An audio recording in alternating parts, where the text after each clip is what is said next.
Greetings, salutations, respect, and love. I am Scott. You're in the Prog Corner, and today, after a brief diversion into pop music, which got me in all kinds of hot water, I won't be doing that anytime soon again. But yeah, we're ranking the Chicago albums, and I can defend Chicago on the Prog Corner a whole lot more than I could defend Taylor Swift on the Prog Corner. So yeah, the ship has been corrected. Fear not, people. We're back to our regularly scheduled prog content. Don't worry about a thing.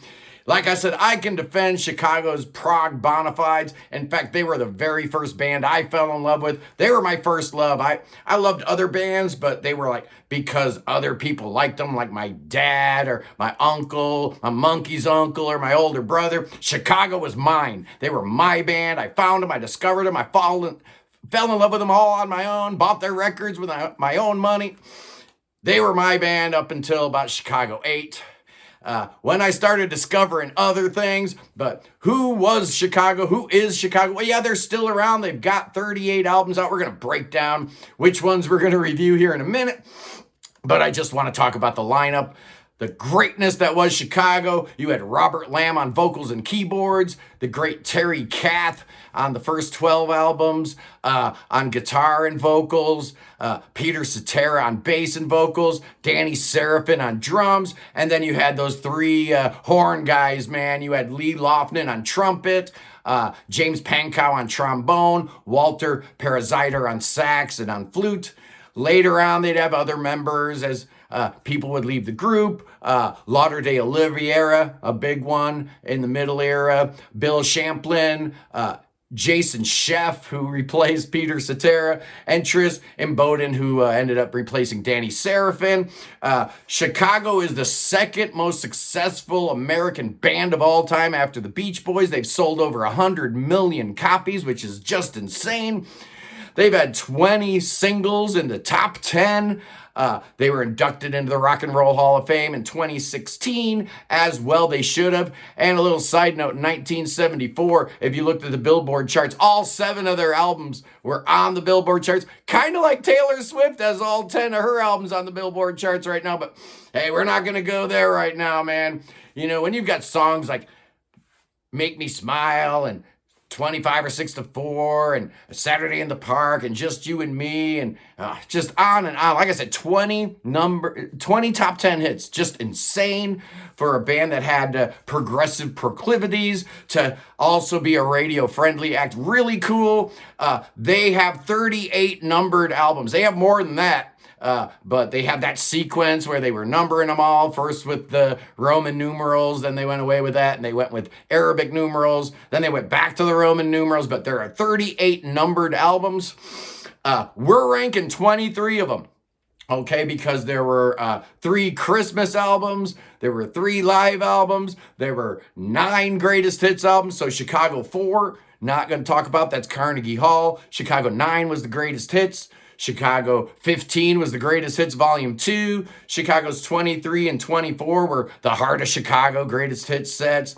Chicago 25 was the first Christmas album. Chicago 26 was called Live in Concert. Chicago 27, another best of called Only the Beginning. Chicago 28 was a box set. Chicago 29 was Love Songs. Chicago 31 was the best of 40th anniversary. Chicago 33 was yet another Christmas album called Oh Christmas Tree. Chicago 34 was Live in 75. And Chicago 37 was Chicago Christmas. Yeah, 3 Christmas albums, man. They know where the money is. But I'm ranking the 23 studio albums with new material. The exceptions being there was there's a big band album. I'm including it. And then there was also a re-recorded version of some hits called the Nashville Sessions. Again, newly recorded material, so I'm including that at number 23. We're going with the only one that didn't have a number. It's called Hot Streets. Should have been Chicago 12. This thing was terrible. I hate the album cover. This was the first one without Terry Kath. He was on their first 11 albums, and then he sadly he didn't commit suicide. It was an accident. He was cleaning his gun and it went off. This was, like I said, the first one without a number. So when it came out, I was pretty angry in 1978. Alive Again is written by Pankow and sung by Peter Cetera. That's a good song. It's just, there's not a whole lot here I like. It's produced by Phil Ramone. There's a reason it's in last place. At number 22, it's Chicago 21 from 1991. This thing only hit number 66 on the charts, and this was the album right after Danny Seraphin was unceremoniously fired from the band. There's competing and alternate versions of what happened. Some people are saying that certain members of the band, some of the newer members, were pushing Danny Seraphin to take drumming lessons, which was just ludicrous. But there's also stories about how Danny Seraphin was getting into physical confrontations with roadies. That's not going to work. You got a guy named John Keane on drums on this album. Dwayne Bailey's on guitar. Ron Nevison produced it. He produced this one. He also produced Chicago 19. This was their second worst selling album. Only Chicago 14 did worse. They're relying on people like Diane Warren for songwriting. Just a terrible idea, a terrible album. At number 21, let's go to Chicago 36, known parenthetically as Now. This came out in 2014. It actually hit number 82 on the charts. Real quietly, it came and it went. By this point, you've got Robert Lamb and the Three Horn Guys, Lee Lofnan, James Pankow, and Walter Paradiser in the band, and joined by Jason Sheff, Tris Imboden, Keith Howland on guitar, and Lou Pardini and Wilfredo Reyes get their first credit. They've been, touring with the band in a while. This thing was recorded remotely over the course of a year, and there's only one song I actually really like on it. It's called Naked in the Garden of Allah. That's a cool song. The rest of it, kind of not great. At number 20. Yeah, we're going to Chicago 22, which is called Night and Day Big Band. Came out in 1995. And just like the title says, it's, big band songs, Take the A Train and In the Mood, stuff like that. It was produced by the great Bruce Fairbairn of Loverboy and Yes Is the Ladder fame. You've got a guest appearance by Joe Perry. Even the Gypsy Kings show up. It's a fun record, not essential. Hit number 90 on the charts. If you like big band and you like Glenn Miller, you might like this. I do. It's all right. At number 19, Born for This Moment, Chicago 38, their latest. This came out in 2022, and it's got a cast of hundreds of people on here, man. Parasiter's no longer in the band. His duties are being handled by Ray Herman. Drums are being handled by Ray Islas. Keith Howland still on guitar doing his thing. You got a Bobby Kimball sighting on this record. It's all right. I like it. I don't love it. There's not a whole lot here that really captures my attention. But, for a band to be putting out an album in 2022, after they've been around for 55 years, good on them. It ain't bad. It's all right. At number 18, we're going into the weeds now. We're going into the 80s and Chicago 19, which was dropped in 1988. This was actually the last album with Danny Seraphin. It was another album produced by Ron Nevison, and there's a couple tracks on here that are all right. Look Away's decent. I Don't Want to Live Without Your Love, good song. You're Not Alone. What Kind of Man Would I Be? I like that track. Again, the Diane Warren songwriting. This isn't the Chicago I grew up with, but it's all right. At number 17, it's Chicago 30 XXX from 2006. Yeah, this is their first album, new material, since 1991. You've got Bill Champlin. This was his last album with the band. Jason Sheff, Tris Imboden, and Keith Howland, all those great replacement players that did a good job. This album's weird, produced by Jay DeMarcus from Rascal Flatts, which is bizarre. They even show up on the album somewhere. Couple songs I really, really like on this album. Elevating its position on the ranking. Feel is really, really good. I love that track. And 90 Degrees and Freezing, very cool song. A decent album. We're getting better here as we go up the charts at number 16. How about Chicago 14? Yeah, we talked about it as being their worst selling album. This came out in 1980. You've got Tom Dowd producing. He is kind of the engineer de jour over at Criteria Studios in Miami. I've worked with that cat before. Good dude. This was actually their last album on Columbia, and it's very Peter Cetera heavy. You could see the writing on the wall. You knew it was coming. You knew Chicago was going in a pop balladry kind of direction. This was actually the last album with Lauder de Oliveira's. I guess the label was figuring, Latin percussion dude you probably don't need in the pop-driven 80s. Couple real good songs on this album, though.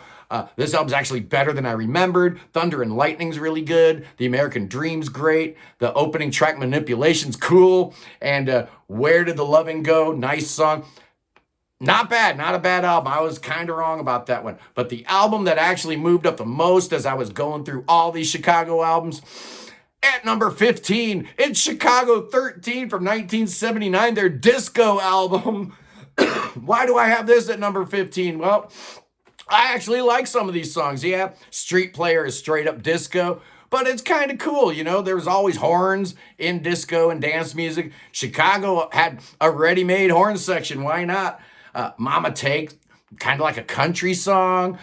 Must Have Been Crazy is a rock song. So, you know, the first three tracks, you're in all kinds of different directions. Couple songs I actually fell in love with as I was listening to this album again. Paradise Alley is great, and Runaway's really, really good.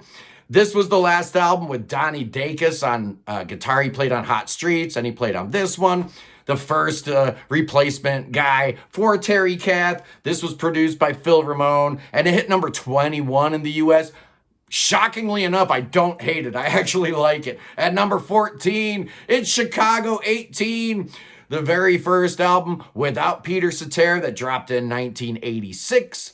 It hit number 34 on the Billboard charts. It did really, really well.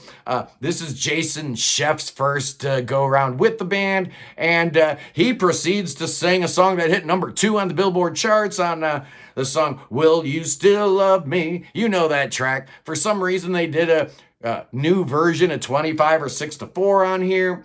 This was David Foster's last production job with the band, and as a result, it sold a whole bunch. This was like the Phantom Limb syndrome, where Chicago was so big they were selling albums even if they weren't good. Chicago 18's not bad though. At number 13, yeah, let's talk about the Nashville Sessions. Came out in 2013. It's actually Chicago 35, if you're keeping score. And the band at this point is Lamb, Pankow, Lofnan, Parasiter, Sheff, Imboden, and Howland. So that's a pretty good lineup right there. And they run through all the classics, man. 25 or 6-4, Make Me Smile, Feeling Stronger Every Day, Saturday in the Park, Color My World. Does anybody really know what time it is? Just You and Me. All the hits, and it's pretty good. At number 12, it's Chicago 16 from 1982. Yeah, this one was a big, big hit, man. It hit number 9 in the U.S. Hard to Say I'm Sorry was on here. That was the band's second number 1 single. This was the very first album for Warner Brothers after the band left Columbia. This is the first one David Foster produced for the band. This was the first one without the services of Lauder de Oliveira, and the first with Bill Champlin, who took over a lot of the singing duties. This is a soft rock album. Who's playing guitar at this point? Well, it's Chris Pinnock. I'm glad you asked. Yeah, it's soft rock, it's yacht rock, it's the sound of the early 80s. Love Me Tomorrow hit number 22. And what is really weird about this album is there's no Robert Lamb singing anywhere on it. Brings it down quite a bit. I love Robert Lamb's voice, so I could have used a little bit more of that, but we had Bill Champlin, so they wanted to, give him a test run. At number 11, yeah, it's its successor, Chicago 17. This was the band's biggest album by far. It won 3 Grammys. It got to number 4 on the Billboard charts, and it had hits after hits. This was obviously the last one with Peter Cetera before he went solo, and it had some real big hits. It had 4 top 20 hits. Hard Habit to Break hit number 3.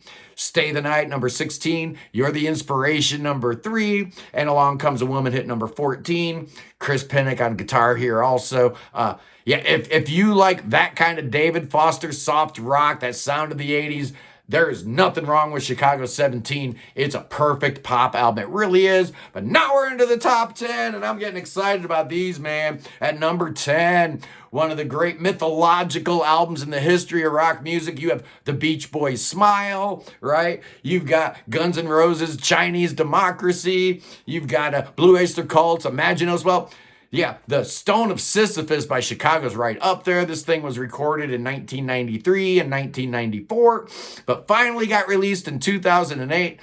The label said, no way, Jose. They didn't want nothing to do with it. This is kind of a return to form for the band. It's labeled as Chicago 32, but it was supposed to be Chicago 22, I guess. So that's how many albums went by before they finally released this thing. I really like it. Lamb, Lofnan, Pankow, and Parasiter, joined by the usual bunch, Bill Chafflin, Jason Sheff, Tristan Bowden, and Dwayne Byer playing guitar on this one here, or Baylor. He'd been touring with them a lot, played on a couple albums, but Chicago 32, The Stone of Sisyphus, a return to form, a really cool album, back to like making serious music again. It's awesome. I really like it a lot. It doesn't quite get to the levels of 70s Chicago, but it's good, man. At number 9, another one that I kind of dismissed, it's Chicago 10, the Chocolate Bar album. This hit number 3 in the U.S., dropped in 1976, and it had their very first number 1 hit, and If You Leave Me Now. Another big hit on this was Another Rainy Day in New York City, and James Pankow and Lee Lofnan get to sing on this record. James sings You're on My Mind. Lee sings Together Again. This is one of the last records with the great James William Guarcio, and I want to talk about him just a little bit. He's the guy that started, producing and managing the band, talked them into moving to LA back in 1968, got them their record deal, talked them into changing the name from Big Time to Chicago Transit Authority, and then from Chicago Transit Authority to Chicago. Just a big deal for the band. And, after their first album, he was contacted to produce Blood, Sweat, and Tears' second album, which won him a Grammy. But yeah, James William Guarcio, apparently not a real friendly guy to work with, but man, that guy had a vision. He had a great ear. Another thing about Chicago 10 is that song, You Get Up. It's got vocals from all 9 members of the band, so that's kind of cool. The only time they did that. At number 8, it's its successor, Chicago 11. It came out in 1977, and yeah, by this point in time, they're not what they used to be, but there's still some killer songs on here. This album kind of reminds me of Chicago 6 a little bit in that it's just a collection of songs and there's no cohesion here, but there are some cool things on here. This was the album that you kind of knew where Chicago was going. Baby What a Big Surprise hit number 4. Trying to follow up the success they had on Chicago 10 with If You Leave Me Now, and it worked, man. Number 4 ain't bad. Take Me Back to Chicago's cool. Like I said, this is the last record with Terry Kath. It's also the last one with James William Guarcio. If I could ever say his name right, that'd be wonderful. I like the Mississippi Delta Blues that Terry Kath finally got to put on an album. He'd been doing that live a whole bunch. Weird record in that there's only one Peter Cetera song on here, but that's all right. We don't need too much Peter Cetera. The 80s would be littered with him. At number 7, how about Chicago 8 from 1975? Yeah, man, I love this thing. Yeah, it's a bit of a letdown after the first 7, but I still find the Chicago DNA is still intact with songs like Harry Truman, which was my favorite song as a kid. Old Days is amazing. And then there's the Thank You, Great Spirit. Terry Kath wrote that for Jimi Hendrix. Jimi Hendrix once said that Terry Kath was the best guitarist in the world. And Jimmy wasn't far off on that. This was the first album with Lauderdale Oliveira's as an official member of the band. Old Days hit number 5. Harry Truman hit number 13. This album hit number 1 in the U.S. They actually had 5 straight number 1 albums. Let's see, Chicago 5, Chicago 6, Chicago 7, Chicago 8, and The Greatest Hits. Those 5 albums hit number 1 in a row. What a great accomplishment. At number 6, It's Chicago 6 from 1973, one of the forgotten about records in their discography. And I guess coming hard on the heels of Chicago 5, it's easy to understand why that might be. Had the great single Feeling Stronger Every Day, hit number 10. Just You and Me, hit number 4. This is the first album to have Lauderdale Oliviera in the recording. He wasn't officially a member of the band till Chicago 8. Also, the very first album recorded at their brand new studios in Colorado, the Caribou Ranch. All the rest of them have been recorded in New York City. This album starts with my favorite Chicago song, Critics' Choice, Robert Lamb just lambasting the critics. I love that track. It's a beautiful song. What a melody, what a chord progression. And also on this album, in terms of two, man, do I love that song. I believe it's a Pankow Cetera tune, but just dynamite. Completely underrated, probably Chicago's most underrated album. Like I said, this hit number 1, their second album in a row to hit number 1, and I just love it at number 5. Let's go to Chicago 3. It's 1971, and the boys had just dropped 2 straight double albums with CTA in Chicago. So what do? You put out Chicago 3, and it's a double album too, man. The singles didn't do so good on this one. First 2 albums had real big hits. Free didn't do that good. Lowdown didn't do that good, even though Free is an amazing song. My favorite song on here is called Sing a Mean Tune Kid. I just love that track. This album's dominated by suites. Side 2 is the Travel Suite, which takes up the whole side. Side 4 is something called Elegy, takes up all of side 4. Very cool record, a whole different beast. You gotta spend some time with Chicago 3 to really get what it's all about, but I love it. It's amazing. At number 4, it's Chicago 7. Kind of like the twin sister of Chicago 3, in that it's a double album with a bunch of suites and the instrumental part of the band really taking center stage, only this time it's more a straight up assault on the jazz gene in your brain. They were smart enough to not do a whole album like that, right?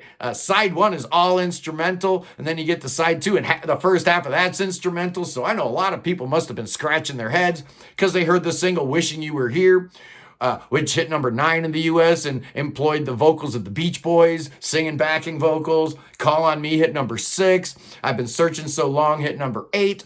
So this is an album where every member in the band gets a songwriting credit. It's just amazing. Like I said, side 1, that instrumental side, just so great. The prelude to Air, and then the Devil's Suite, just amazing. But I love the pop tracks on here too. Just a great, great record. At number 3, it's Chicago 5 from 1972, their first single album, and they couldn't have timed it out any better.